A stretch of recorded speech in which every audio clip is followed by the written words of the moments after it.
Hold on. Dun, dun. Yeah, right? Wow. Why is this taking... Why is it... It looks live. Hey, folks! Yeah, it says We're live! Better than the alternative. But we are live! Welcome, everyone. Welcome to SVT time. It is Tuesday. It's SVT time.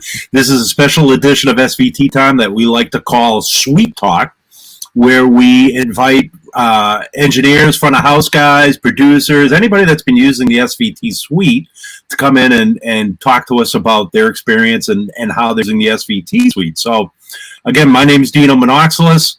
Dom's here, my ever faithful Tuesday co-host. And our very special guest today is Zach Rippy, otherwise known as Rippy. Man, Rippy, how you doing? Thank you for joining us today. I'm doing well. Thank you so much for having me. Yeah, it's an honor. Please, the honor's all. Hey, we don't want to, we don't want to overemphasize the show as far as calling it an honor. But thank you for coming on. So Rippy, I know you were originally introduced to SVT Suite through it was Scott Marceau, I believe, correct? Yes. I met him actually through a band I work with, Gatecreeper. Actually, the bass player of that band kind of grew up with Scott. Scott was his in the Big Brothers Big Sisters program. Scott was his big brother. And, okay. So I met him, and Gatecreeper's been demoing and needed some better gear for that. So Scott hooked us all up with the SVT Suite stuff. Nice. Yeah. Okay, so let's talk about your background a little bit too. Obviously, so you basically started Sound Signal Audio Visual. You're the founder and owner of Sound Signal. Am I correct? Correct. Yeah. Yeah. The company is kind of just the name I work under. It's not like a big production company, or I don't have anybody else working for me or anything like that. Okay. So what have you been working on with SVT Suite? What are some of the projects that you've worked on? A lot of the times, so I do like live mixing for bands live at the show, but also a lot of like recordings for YouTube or live recordings later on. Okay. And the biggest thing the SVT Suite for me has been like reamping bass recordings, because live it's pretty hard to throwing up a bass mic is already a bit of a challenge, and then doing that on a live stage next to a drum kit and having that be useful is kind of a challenge. So stealing a DI split from a bass cab or a bass head, or just the dry pedal split in a live setting, and then going back and using something like the SVT Suite where I am able to throw up a microphone on a cab in it and redial in a sound without having some drum bleed and stage noise and all that stuff. Right. That's cool. Now, do you do this post-production, or are you doing this live? Post-production. Yeah. Oh, okay. All right. Have you used the suite live before? Have you ever done that? That's something where not through the SVT Suite, but we have used, I believe it's the same maybe the same algorithm. We're not through the Helix stuff with the Ampeg modelers through there. And a few times I have been using those live, yes. Yeah. Oh, okay. I guess I just don't know what would it be, like an interface setup, like an Apollo setup where you have and you're running the SVT Suite? Like, it doesn't have a standalone computer unit, does it? It does, actually. It does. Latest, okay. The latest 1.1 is standalone. You would need an interface in, but that's what I mean, like the actual box. Like, right. The only reason we haven't taken it is just because I don't bring a computer on stage. I only have one in front of house and whatnot. Yeah. But on stage we have had the like standalone Helix units that run those pretty often. Gotcha. Yeah. It is a different algorithm too, just so people. Oh, it is? Okay. Yeah. Actually, when did the new version come out, Dom, where it's standalone on the laptop? You don't have to have a doggo on. That was when was it? December? I thought it was December or November. I think November. I think you're right. Yeah. So I know that. Sorry to just jump in. No. So I know that the IRs for the cab and mics would be different. They're like this totally different interface and different settings and all that. But then the SVT suite versus like the Helix Ampeg amps are also different. Correct. Yep. Okay. Yeah. Cool. Yeah. We just did a different modeling technique for the SVT suite, and the models themselves are actually different. Okay. Cool. Yeah. Good to know. Yeah, that was a very understandable assumption by people when we first, like, knowing the relationship of Yamaha Guitar Group and Line 6 and Ampeg and everything. Yeah. When SVT suite first came out, there were two myths that I feel like I had to kind of debunk. One was that it was the UAD plugins just bundled differently and different thing. That was the first one, and then the second was that those it was too. I like these a lot more. Yeah. You like the SVT suite better than the UAD plugins? Because that was kind of the industry standard until we did the suite. So like for years, I was just using the 15B, right? The classic one. Because I just didn't have a way to really turn up a like 100-watt bass amp in the rooms I was working in. So we just used that for years. And then finally, about a year ago, when I got onto the SVT suite stuff, I've been there since. But yeah, for probably like 4 years, that was the staple like DI bass sound. Yeah. In here, anyways. Yeah. Now, where do you work out of, Rippy? Mesa, Arizona. Okay. Yeah, I got a small like personal studio here. I was out in Fountain Hills for years before that. Yeah, I've been here for about 4 or 5 years now. Cool. How would you say, like, what would you say the balance of your work is between studio and front of house live mixing? Kind of all over the place. For a little while there, it was really tour heavy. Like when I started out, I was mainly a studio guy. Okay. I went to school for recording back in 2012. I had an internship at a studio in New York. I came back to Arizona in 2014 and started the first version of Sound Signal Audio, or at least the first studio. Recorded local bands and worked some local shows for like 3 years. And then finally, like 2017, I started touring full time with Gatecreeper and then Power Trip. And then 2018 and 19, touring kind of took over. I was still making records, but we were getting like huge offers, and Power Trip was really doing a lot of cool stuff then. And I was turning down studio stuff to just be on the road up until the pandemic, kind of. And then did a little bit of construction, built my own studio, and I had some downtime. Or rebuilt the studio since I had some downtime. And then 21, I think we started touring again. I went out with Gatecreeper on this Knocked Loose run. And from then on, it was like a 14-month period, and I think I did like almost 190 days. Oh, wow. So wow. I was definitely a road dog last year. I started also... Power Trip wasn't touring anymore, but I was also doing some shows. I worked with Full of Hell a little bit in between there. Vane, and then I started working with Converge and Cave-In last year. Okay. So yeah, I did some touring with all of them besides Vane. And yeah, this year I am not looking to do that as much. So I've got actually a lot of studio stuff booked right now. I'm working on like 4 local records. Okay. And then I'm doing a small run with Gatecreeper going to Australia for just a week. And then I come back. I think I'm going to help them demo their new record. And I'm working on like 3 other local records, like right when I get back. Okay. And you do this is all going to be done in your studio? Yeah. Recording and mixing and everything's done? There's one project we may... I'm going to do a live recording, and we may try and find a larger studio space than mine to get the full band and to do it well. Because if we're doing full band at my place, the tracking room is pretty small. So we'll do the DIs and the reamp later. I definitely don't have a big enough room to track live amps in the room with drums. Sure. So I'd like to find a place to do that soon. I gotcha. Now, you got a Grammy nod with Power Trip too, didn't you? Yeah, we did. Okay, nice. Yeah, it was cool. Made back in 2018 on their I think it was actually the second headliner for the Nightmare Logic record they put out. Okay.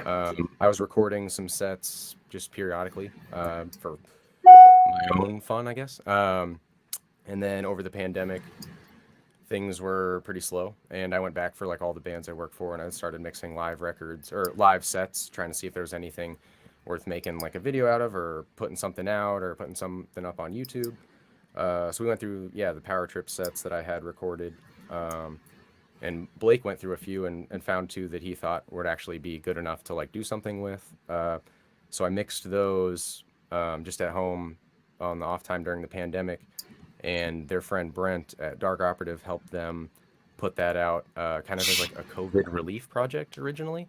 Okay. So it's just like a donation only live record here. There's no live music right now. Check this out kind of thing. Yeah. And then a few months later, unfortunately, the singer of Power Trip passed away, and I think that kind of made the project a little more special, or kind of changed what that was or what it meant. Sure. And we received a Grammy nomination for that, or the guys did, for the best metal performance in 2020. And I guess so.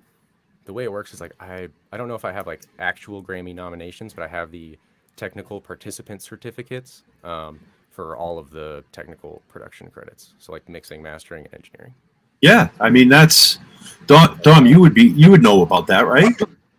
We had a similar situation. An album I played bass on a few songs on got nominated for a Grammy, and it was like basically the artist was nominated for the Grammy, but I contributed enough to have the official Grammy nominated certificate. Same thing. Yeah. That's cool. Which I believe, and I'm pretty sure that if the artist that you're working for wins the Grammy, you can get you're therefore you are considered a Grammy winning. Yeah.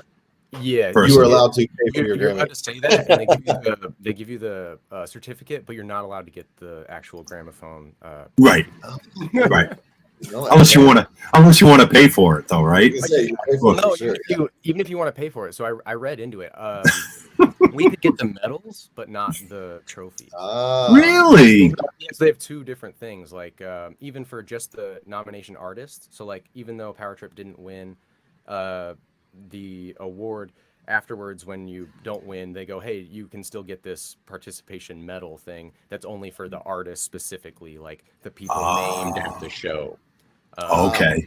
So then everybody can, or the artist can at least get those, and then only the winners of the like artists named get the trophy.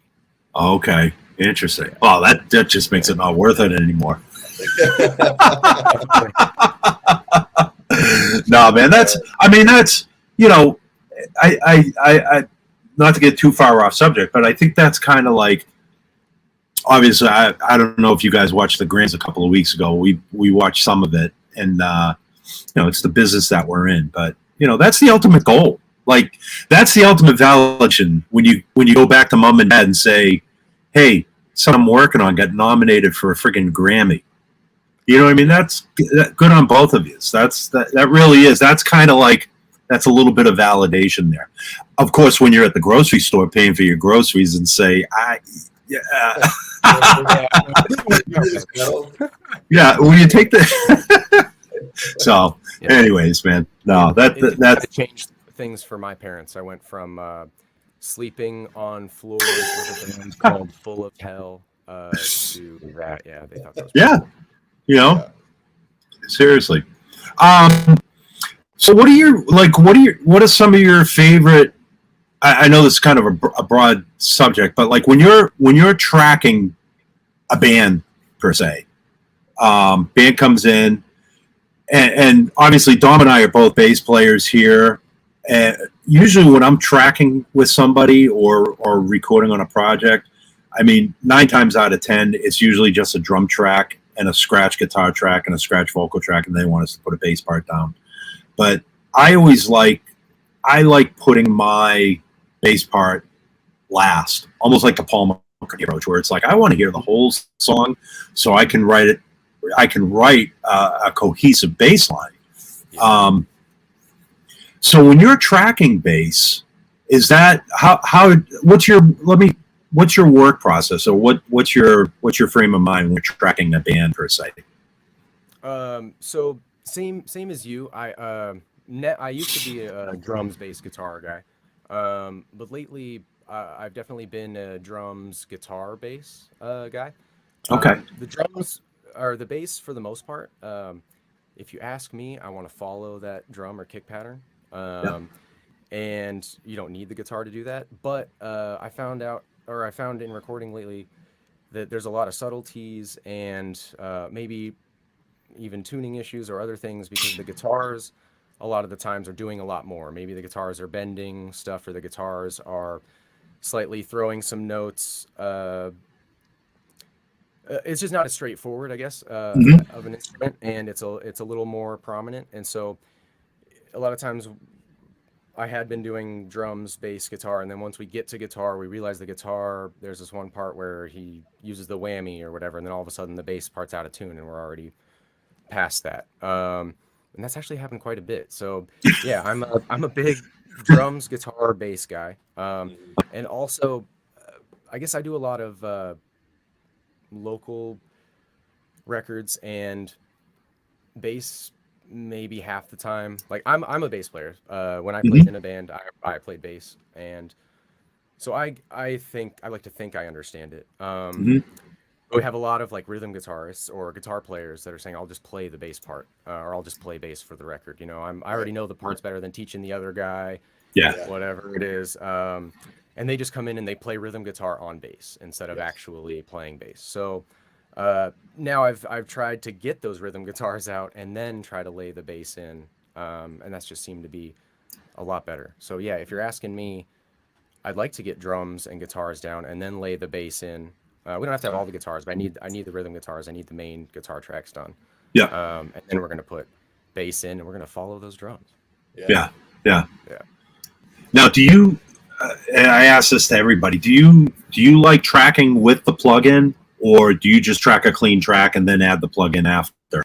No, so big fan of doing a clean track for the backup and then tracking with the plugin. So I'm a big fan of the SVT 4 Pro.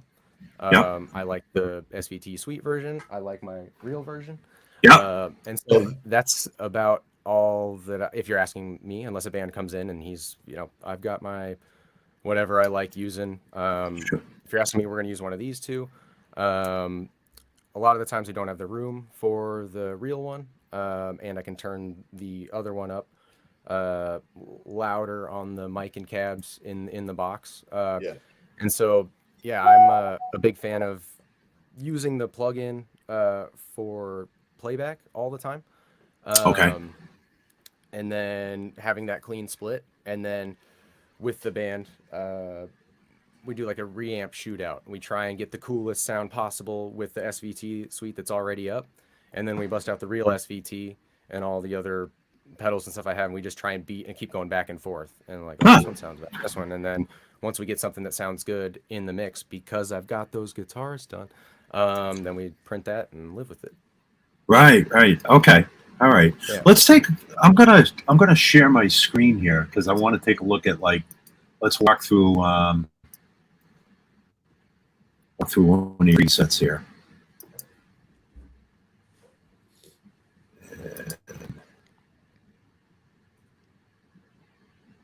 Come on. So while you're pulling those up, I sent you two.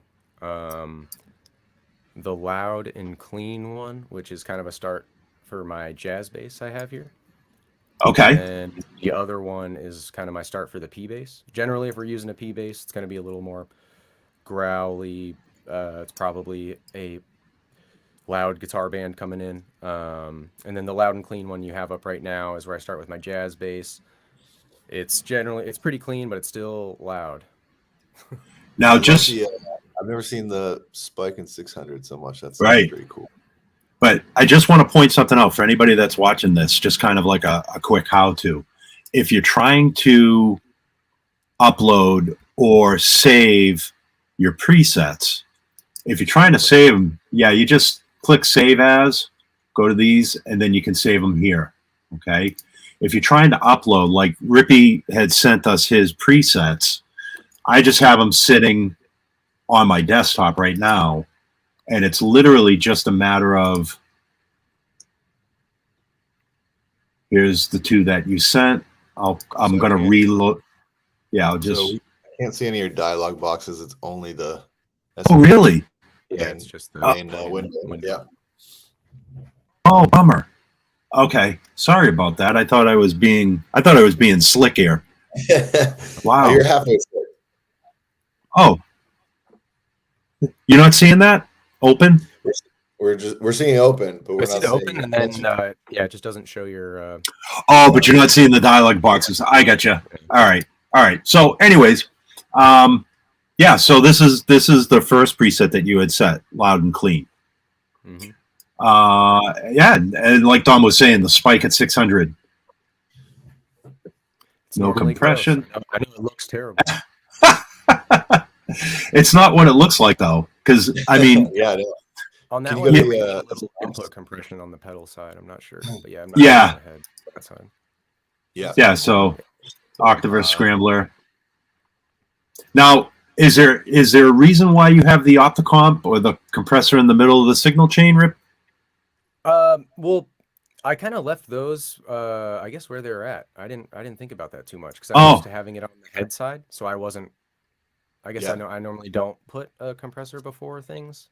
Okay. Either way, I guess. Yeah. So you can always. Yeah. You can place the compressor anywhere in the signal chain, as with any of the other pedals too. Okay. Yeah. So Yeah. I guess depending on what would happen, I would switch the scrambler and the octaver. A lot of times, though, I do have the octave first. Okay. And that's on the clean one, the loud one, whether we're doing it in the box or out of the box. Right. Always doing that on the way in. Yeah. Yeah. Recorded. Feel it. I'm not trying to hear octaves anywhere. It's just definitely like a feel thing. And Okay. Yeah. Cool.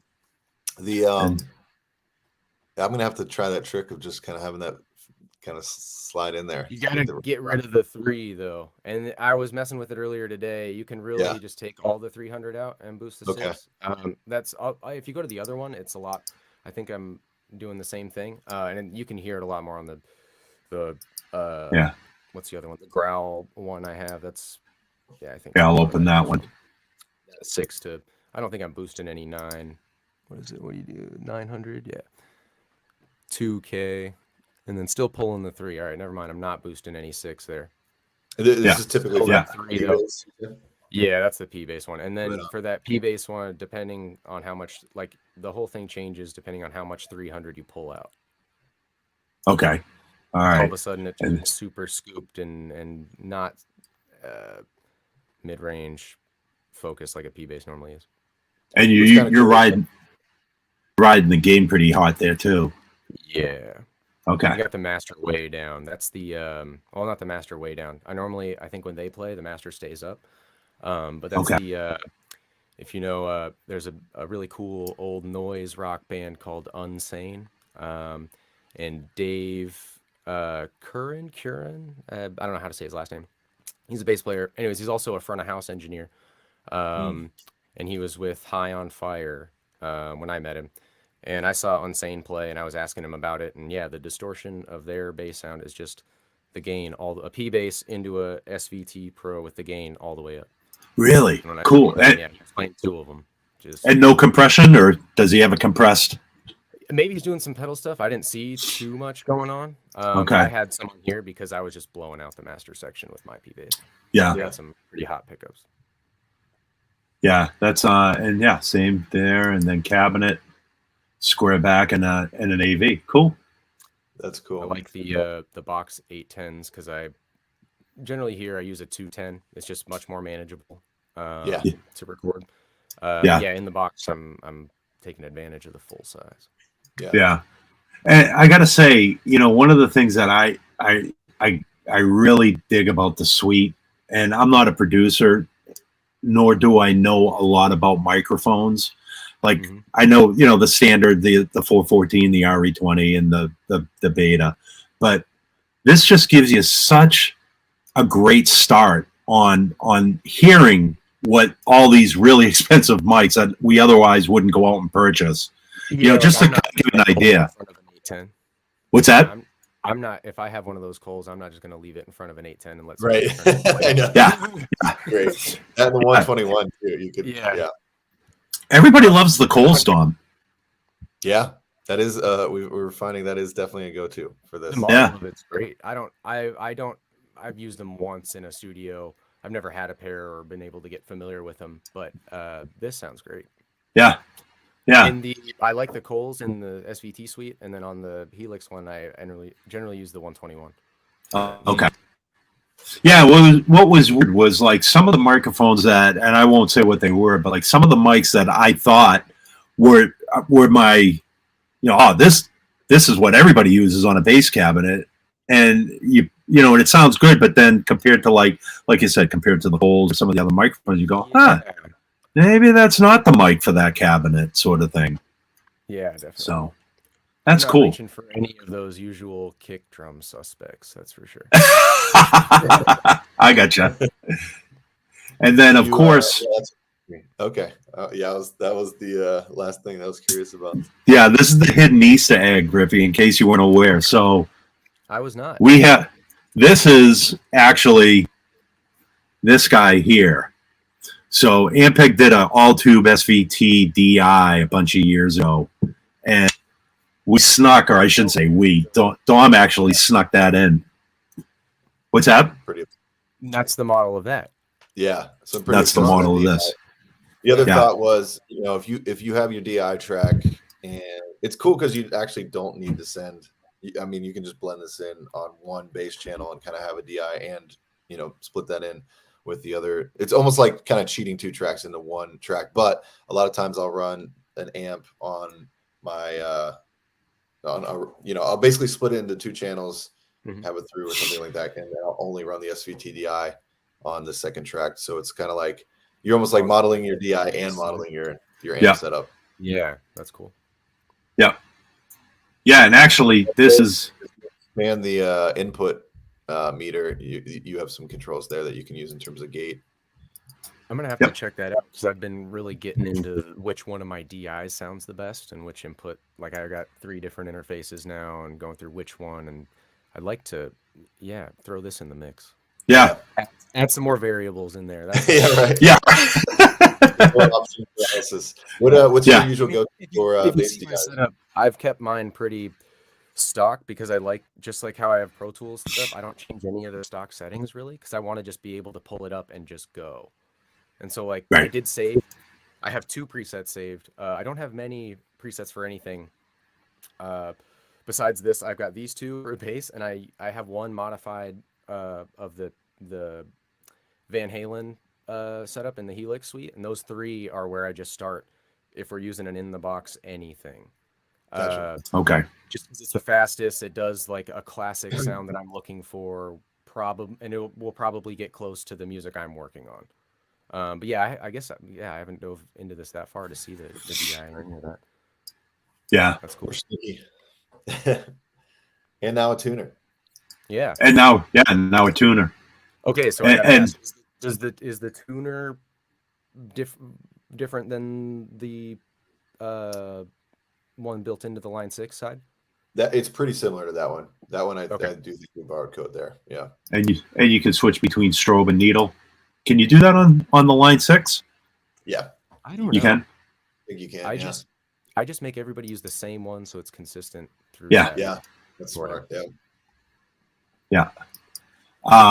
And of course this is the standalone version now too. I'm not this isn't open with a DAW or anything like that. It's strictly the standalone. So would there ever be any plan for Ampeg to make a hardware box that goes in and out instead of using like a Focusrite or something? I'm specifically talking about for the live world. Yeah. Because that's the only reason I haven't used the SVT suite on the stage versus the Helix stuff. It's Dom and I go back and forth on all the time, and I would say my quick answer would be at some point we would like to do that. And obviously there's a lot that goes into that, but there is, but it's more. And me coming from the brand after 18 years of being with the brand, it's almost we talk about, Dom and I talk about this almost daily, and we welcome, I always welcome people's suggestions and thoughts and feelings, because there's a lot of Ampeg users out there that have been playing the brand for, decades, and they do have some sort of personal ownership in the brand. Yeah. The thing we have to be careful of is, obviously, in my opinion, I think I feel pretty confident in saying this. As long as there are tubes being manufactured in the world, we will always build tube bass amps. That's our bread and butter. That's what we are here for. Mm-hmm. But at some point, even the older companies have to embrace this technology, and the older players have to embrace this technology. Yeah. Much like I asked Dom when I first, when the whole Yamaha Line 6 relationship happened, I came from Ampeg B4 into this new world of Line 6 and modeling, and I was the old tube guy and Dom was too. Dom's a 4 Pro player and a 3 Pro player as well.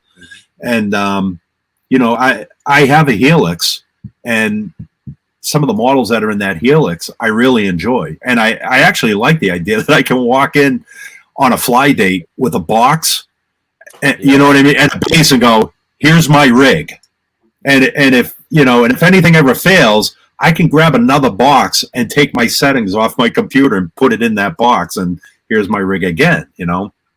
So yeah, to answer your question, I would love to see that. Yeah, we are definitely working on, like as Dino said, it's like we're working to grow the dichotomy of what we're known for and the staple and the thing that we do really well. It'd be like Jeep's never gonna abandon the Wrangler. I hope not. Yeah. So like it's like the SVTs, the B15s, those are our Wrangler, and we would like to definitely, as much as keep those in, really offer a lot of new workflows that are completely relevant to today, and marry those worlds. So we are on the daily trying to figure out what's the most elegant way to do that. Cool. I mean, I definitely see it going that way. Some of the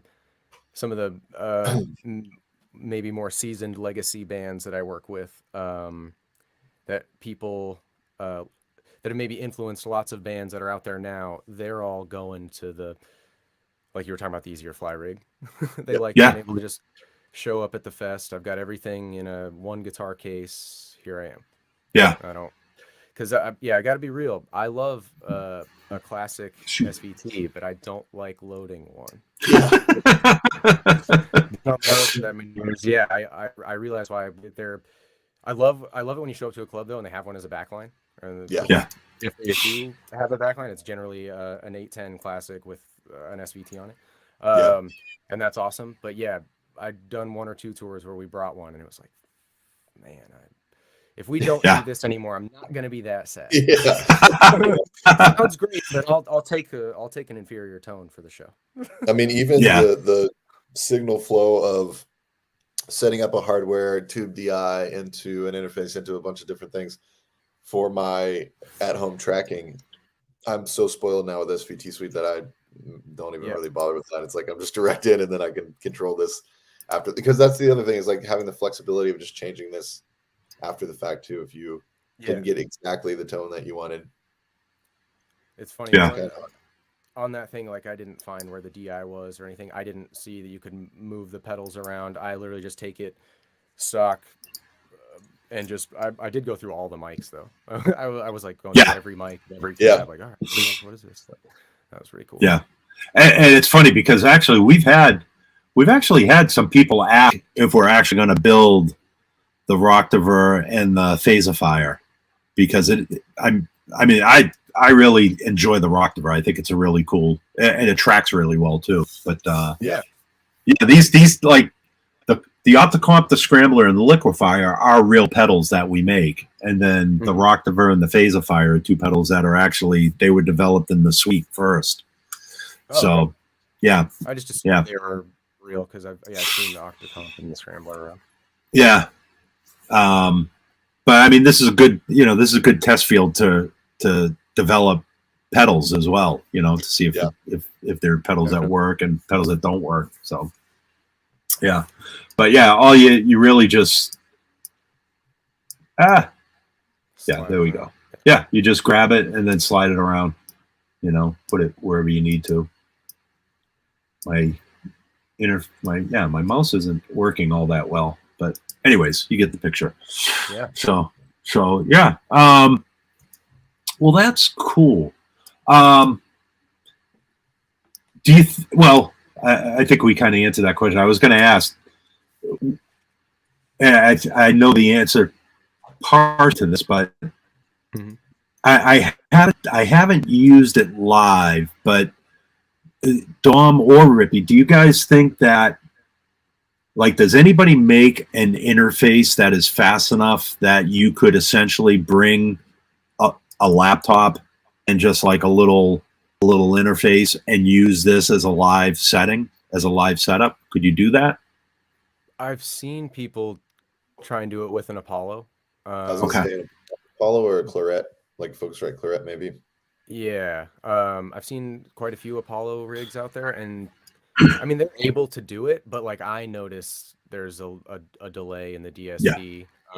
But also like I've noticed a lot more from those old SC48 consoles or the Avid ones when somebody's got 30 plugins loaded on it. Oh yeah.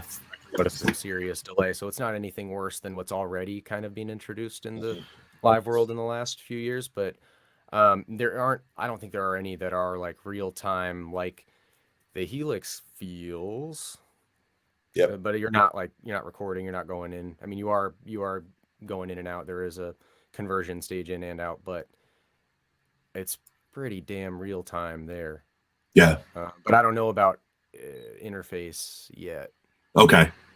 Yeah. So the reality of it would be at some point if a player was going to put this into their live rig, it would be in the form of like a standalone Helix or a box or something like that. I mean, that's probably the way to go. Because if I was gonna do it like I am, I don't want to I don't want to depend on the computer. I guess I've seen way too many computers fail. We've seen too many. We've seen too many tours get canceled because their computers got stolen. Well, I was out on a power trip tour one time, and there was an opening act. There was a power trip was supporting another band, and one of the other support bands ran the whole show off a MacBook Air, and second day it died. And then wow, it's like, we don't know, we don't have a backup one, so they didn't play the next like 4 shows. Wow.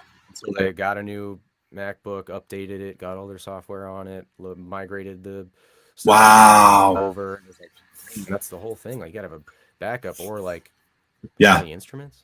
Damn. Yeah, and that's I didn't. I guess that kind of came out funny. I didn't mean to poo-poo on anybody that runs their show off of a laptop. By all means, but if I personally can't do it.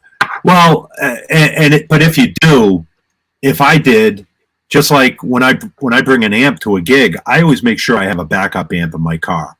If my show is running off of a laptop, I'm going to make sure I have another laptop just in case, Definitely. And if I don't use it, I'll pay my bills with it. So that's I guess that's the point that I was making was always have backup. So that, use the splitter out of the iPhone or iPod or iPad or something like that. Right. Yeah. Man. Yeah, as a backup. So I work with the guys, Caven and Converge. Nate, the bass player, plays in both bands. And he's been Kurt, the guitar player in Converge, is also a producer. And he live a lot of the times uses just the Helix stuff because it's easier. They fly out and do a lot of festivals, and he's got a pretty intricate guitar setup, and he's very particular.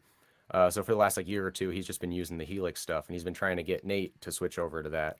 And Nate's been slowly modifying his setup between trying Kurt's Helix stuff, and he's got a what's it called?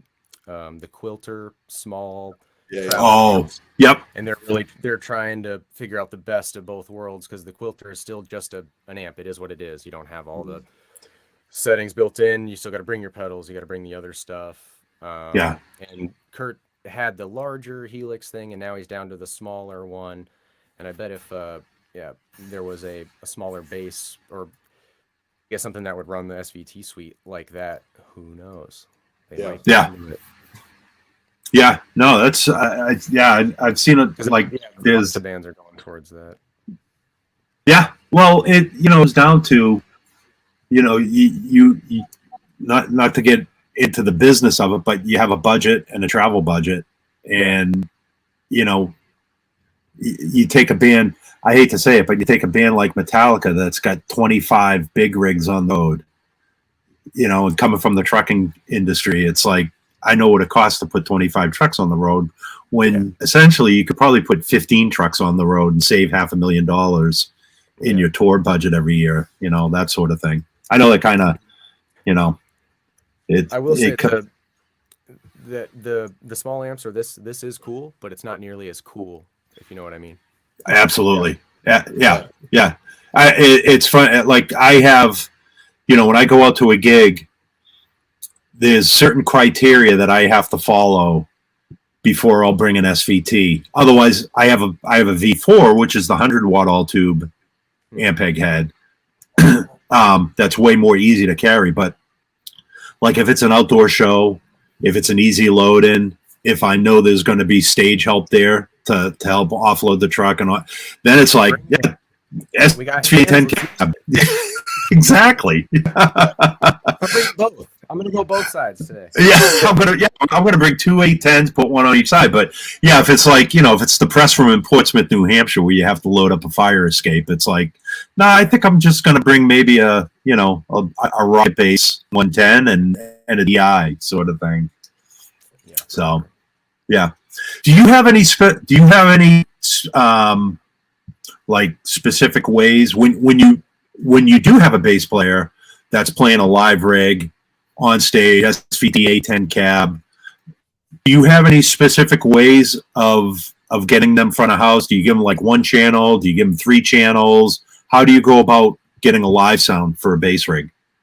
Yeah, so I want a cleaner DI split and a dirty sound of whatever their amp is doing, or if we get that with a mic on the cab. However, I'm a big fan of blending the tone or the dirt with a clean signal. So I like having a DI split. A lot of the times I just take a split from the pedal board that'll be clean.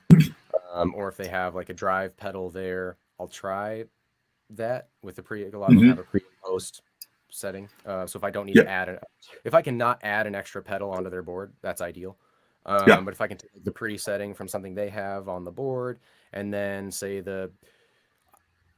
it doesn't sound as good, but I can just do more with it at front of house if I just take like the dirty output from like the back of the head or like the line out of the head, and then have the distortion there.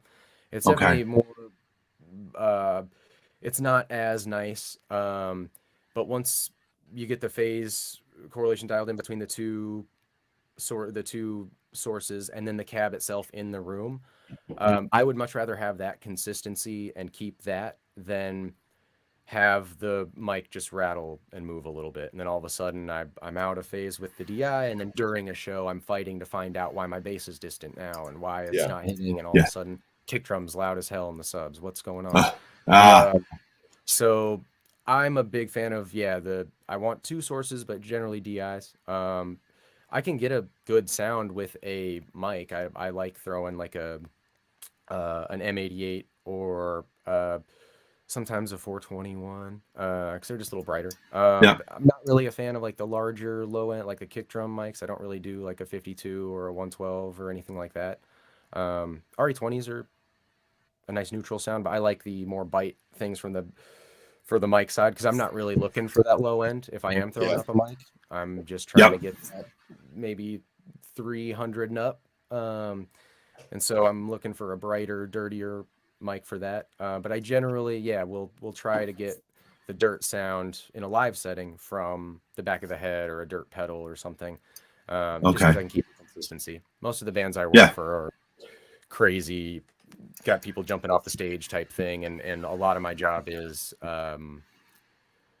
more babysitting than actually doing like cool sound. But it's like it's turned it into like full contact mixing. It's fun. Like I'm running back and forth. But you generally give them at least 2 channels on the board. I'm normally mixing always, so I have those on the board, and then Okay. But as far as giving back to the band for foldback or monitors, I'm generally taking one. I don't give them the clean split ever. Oh, okay. Okay. They don't generally need the low end. Also, I don't want to feed a bunch of low end into the monitors and take up that kick drum noise, because I got you. every band I work for is like kick and snare all the way up. So I go before I even do the monitors, I go, where's the limit? Just hit the kick drum, and I find out where the limit is at all the amps, and then I just open it up across the front. I don't even ask anybody if they need kick. I just know that they all want that. And to keep that there and to keep from blowing up the monitors, I generally just send my tone side or the dirtier side of the bass to whatever's going on. Okay. All right. To whoever needs to hear it. Generally nobody. Yeah. Like every once in a while, there's like a song for one of the bands I work for where the drummer will point over to the bass player and be like, "This one, give me him." And then other than that, get that out of here. Nobody wants to hear the bass player in their mix. Of course not. Nope. Why would they? Everybody just wants drums. Yeah. Yeah. But you also have to. Everyone would sing better if they had more bass in their mix. I'm just saying. Yeah. Just saying. It'd be a little tighter. Not for nothing. But in a lot of ways too, though, you obviously know, and the bass player obviously has a lot of trust in you knowing what sound they want out front too, to a certain degree. I think they do. Yeah, at this point, they kind of trust me because any of the bands I'm touring with are kind of in a similar world, and I think that I can just do that thing a service, and at this point, they kind of allow me to do that. And I guess they'll hear about it later on if it sucks. Well, yeah, no, it's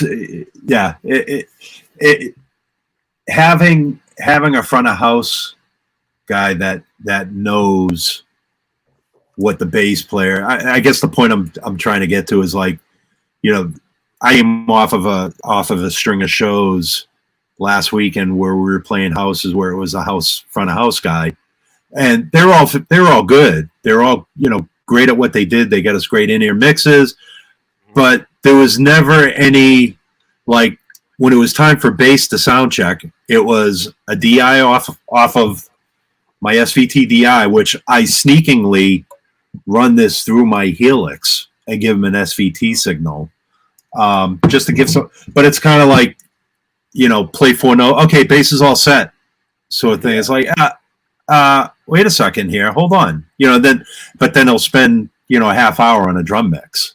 It's like, wait a second. Because that's the local guy thing is just check out that snare drum, man.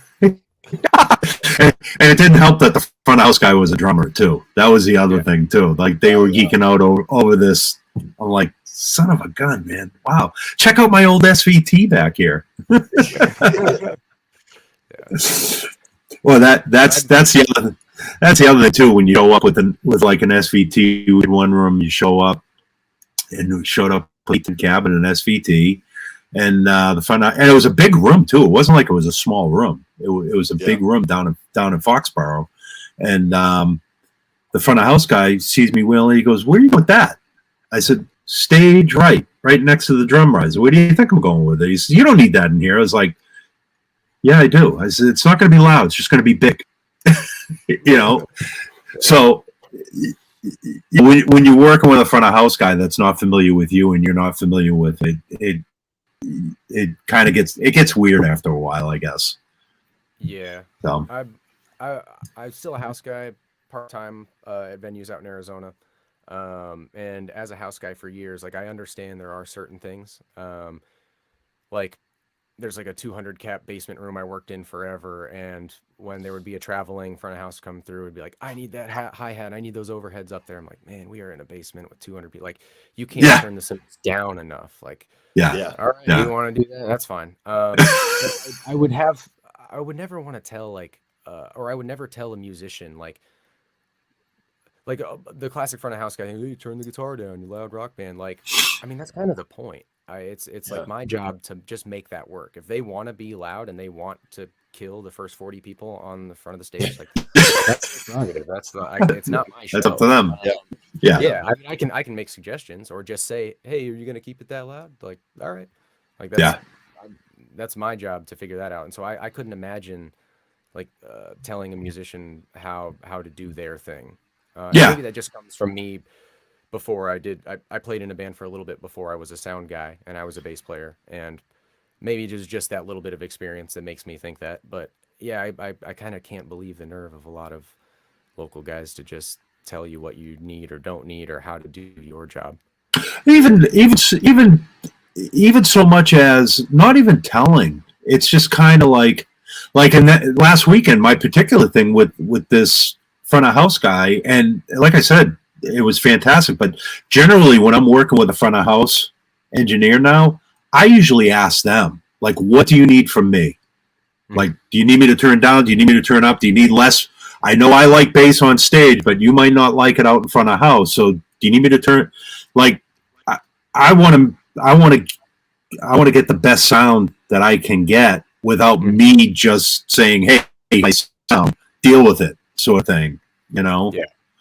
So, but yeah, it is. It's a dynamic that, you know, as a bass player, and I tell bass players this all the time, you know, guys, go out. You don't have to spend $500-600 on a DI, but go spend money on a good DI, even like $100 Countryman, or you know, the DI. I mean, the DIs on the back of the amps are always fantastic too. But I always tell guys, man, have a DI in your gig bag. That way, there, if the amp ever fails on the gig, you have some go in the front of house. But you know, work with the sound guy, work with the front of house guy. Don't just roll in. Like, I would never roll in and say, yeah, I'm going to crank my SVT and deal with it, sort of thing. But yeah, it's just a matter of having the tools. You know, working with your front of house guy on getting the best sound that you can. You know. Yeah. As somebody that's on the road, or if a band's paying me to make their show sound good, sure, I'll tell them, hey, I think that we should do this. But yeah, as a house guy, I'll just give you enough rope. Paying ourselves. Like, if you say, I just make sure people are comfortable. If they're on stage going, this is weird, we'll fix anything. But if they go, I like where I'm at here, I just make it work in the front. Yeah. You're one of the good ones. Well, yeah, right. I mean, especially if it is loud guitars, then in my head it's like, okay, cool. So I don't need to take up that room in the PA as much. That means I can make the drums and bass louder and the vocals. And all of a sudden, it's just a much louder show.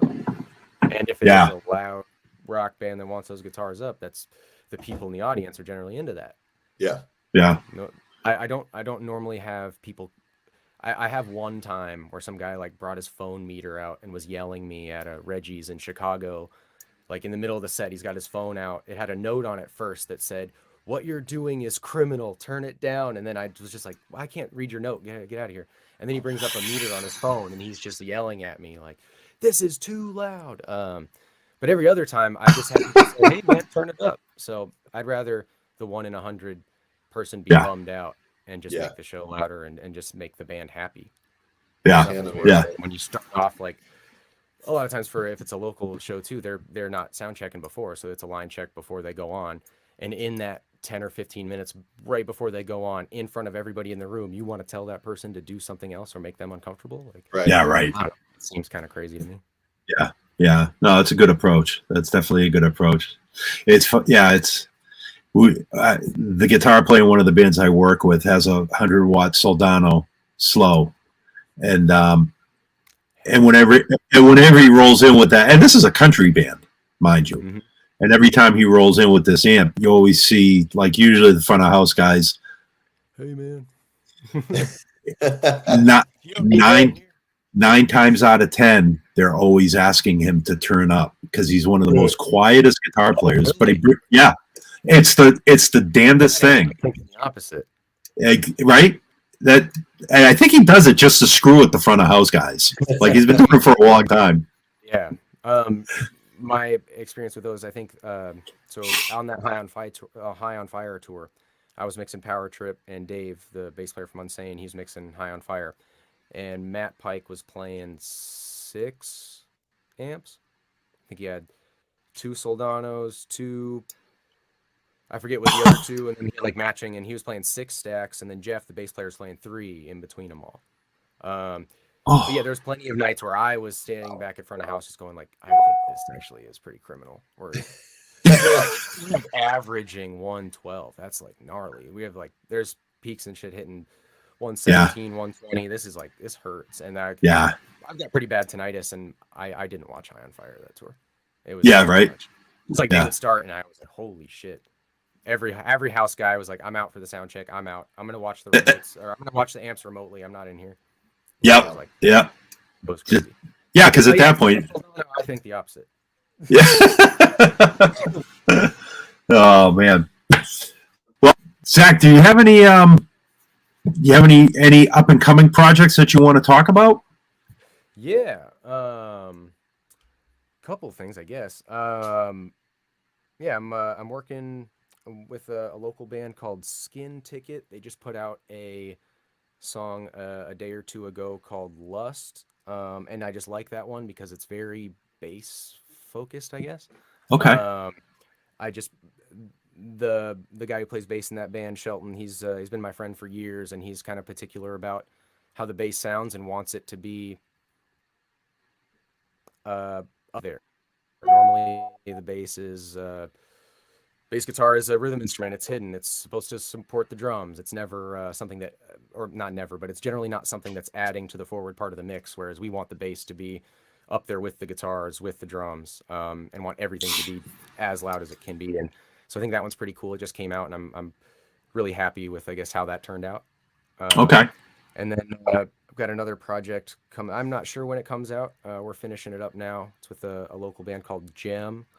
And I was really happy with, we used the SVT suite for some of the stuff. We used my hardware SVT for, and then I have this cool pedal from my buddy John Nunez at Nunez Amplification called the Annex Bass. And so my favorite bass sound I've gotten is just this rerun. So I'll steal the DI from a bass performance, like in this record.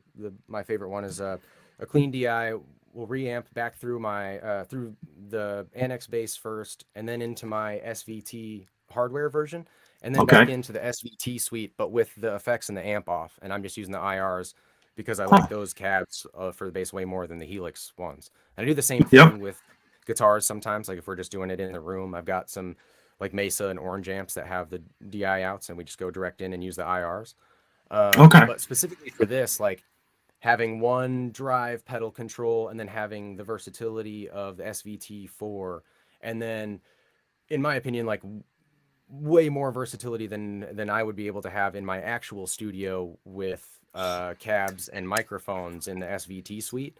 Like, that's been just a whole new world of too many options for bass. It's been a good thing. I found my favorite things in there. I've also spent a lot of time, but that little combo, it's been awesome. And so every song we printed different bass sounds for, because we were able to just go through and be like, this mic pairs with the drive on this now. Sure. We want a cleaner sound for here. Let's go back to, we really like the heritage cabs and the SVT thing. They seem to, I don't know if it's like the horn emulation on, or I think you can turn that off in there. But yeah, they feel it's been the cleanest, or like the brightest bass sound that I've been able to get off of miking a cab or faking it. Just some of the proudest I've been with that, I guess. But that's coming out sometime this year. I'm not sure. We'll finish it up, though. All right. Yeah. Let us know when it's done so we can share it too. Yeah. It's. Oh, sorry. Go ahead. No. Go ahead. Finish. And then the new Gatecreeper stuff. Alex is using pretty much all the. He's got the Ampeg stuff they're using for, the SVT suite stuff they're using for the demos right now, and that's coming along cool. And then he's got two SVT3s that he just switches between for his sounds. I might be doing stuff with them coming up, and it's just gonna be very Ampeg. I'm excited. Cool. I don't know with that. Yeah. Do you find another Dino, I don't know if you could pull it up because I'm curious if Rippy, if you use this at all. I guess when you're using any non 4 Pro models, do you manipulate the rear panel, the power settings at all? So like it used to be, I was using the UAD one for years. Okay. And I guess on theirs they have like the power soak Yeah. and the extra and just the output. And I was all about turning everything up to that, like up and just cranking it, like especially on the classic, and then just turning the output down, but keeping the power soak and that up. Okay, yeah, it looks a lot different on that. Oh, you got ripple. Oh, you get hum. Yeah. Bias excursion. All right. Yeah. And then there's like some kind of cool starting points there on the left if you go into preset. Oh, and that can save with your when you actually save the whole preset, that saves with it. But that's super cool. I did not know that. Now you can't when you save it, like when I save the whole preset, it will save the back panel that way as well, correct? Yeah. Yeah. Cool. Yeah. Yeah, I mean it's funny, but I just started messing around with this a little bit, not realizing how much it really does change the way the amp works and the way it sounds. It definitely something worth messing around with. Yeah, what's funny is like these type of settings in the Helix plugins, or I'm sorry, the Helix models, I really like could never tell. I don't know if it's like having them all right there and visually it's just messing with my brain in a different way, but like the way that you can change those rear panel presets and kind of get to these macro settings quickly, it really does. Like Dino's saying, it kind of fascinates me how different it sounds. Yeah. I don't know. I've got this my favorite saying in the studio is look good first, play good second. I definitely like man, I like the SVT suite so much more than the UI. The little sliders on the bottom of the Helix thing do bum me out, and I don't even want to. Like, I don't want to go in there. What's that? Yeah. Okay. Whatever. Let me just find the master in there. I guess I have to use that. Yeah. And that's like it. Hey, Dom, on the next version of SVT Suite. I know what you're gonna say. Does it have fan noise? Can you I knew he was gonna go there. We went back and forth a lot, to be honest, on like, do we model the fan noise and just have that as an option? We were so worried that somebody's gonna turn it on, forget about it, and not know how to access it, and then it's just on, and they're like, "Why does this sound like garbage?" Well, it'll be like Waves when they came out, like all their the plugins, the modeled like the SSL API. Oh yeah. Models, they had the analog noise just turned on, so people would like not know that was there, and then they would instantiate like 20 of those, and then they'd be like, "Why is this in my track?" I was guilty of that for sure. Yeah, no, I did too. For a long time. But the other day I forgot that the 4 has the fan on it, and I didn't have it hooked up to a cab, so it was the fan kicked on immediately, and I was like, "Oh yeah, I forgot about that." Yeah. I guess we'll go back to the box one. It doesn't have it. Oh, that's too funny. Yeah. Well, we'll have to remember that on the next one. You don't need that. No, I'm just kidding. Yeah. What setting is this, by the way? Okay, just it's standard SVT 4 Pro. Yep, and this has all the new version. I opened mine a couple days ago, and it was telling me to download, and I haven't updated it yet. Yeah. So it'll be the standalone version, so you can open up standalone. It'll have the tuner, and there's a couple of new artist and producer presets in there too, from Rudy Sarzo. JMJ in there. Yeah, that was in the original one. Yeah. I guess I haven't gone through the pro ones yet, or the artists and producers. Yeah, Tim LaFave. There's a lot of good ones in there too, and they all donated like 3 or 4 presets each. Some of them. Hey, wait, I think it's not David Curran. Is that not? Yeah. Is that Dave I was talking about? It might have been. When you mentioned earlier, I was like, maybe. I know him through some Nashville circles and playing with Lauren Daigle. Okay. But he's playing in some other worship groups too, so it might be, I don't know. His worship groups, I bet that's a different Dave. Yeah, because Dave also doesn't go by David; he goes by Dave. Oh, gotcha. Yeah, I think he goes by David. That's so funny. Yeah. But same spelling and everything. Yeah. Interesting. That's funny. It's been really cool, like getting these presets from everybody and seeing the mindset of everyone and like kind of how they set up everything. It's really rad. Yeah, on the next update too, we'll hit you up for some presets if you want to donate some presets to it too. Yeah. You know, it's always got the DI and the actual amp, like the rear amp panel settings and all that. Yeah, I'll have to dive back into it. Cool. That's Yeah, cool. awesome. Well, Rippy, man, I can't thank you enough for coming on the show. This has been awesome. I love getting so many different people's perspectives, not just on SVT Suite, but live mix, studio mix, bass, bass sounds in general. So, Thanks for having me.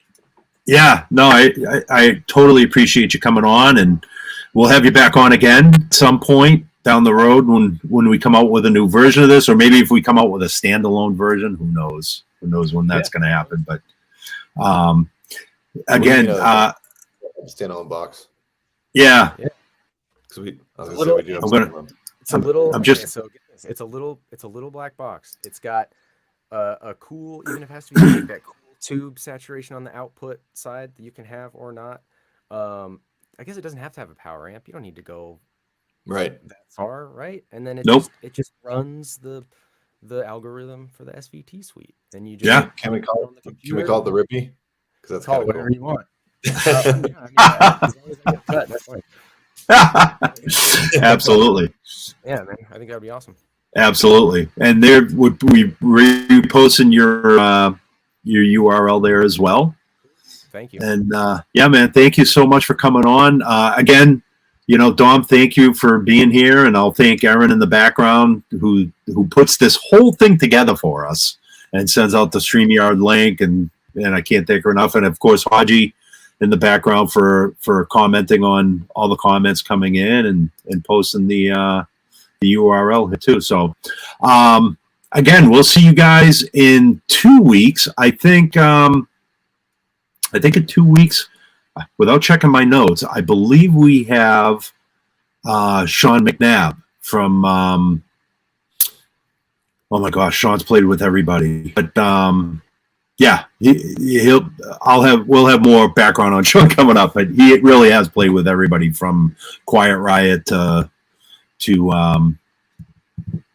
George Lynch, the Lynch Mob, and a bunch of other rock bands too. So anyways, everybody, thank you for joining in, and we will see you all in 2 weeks.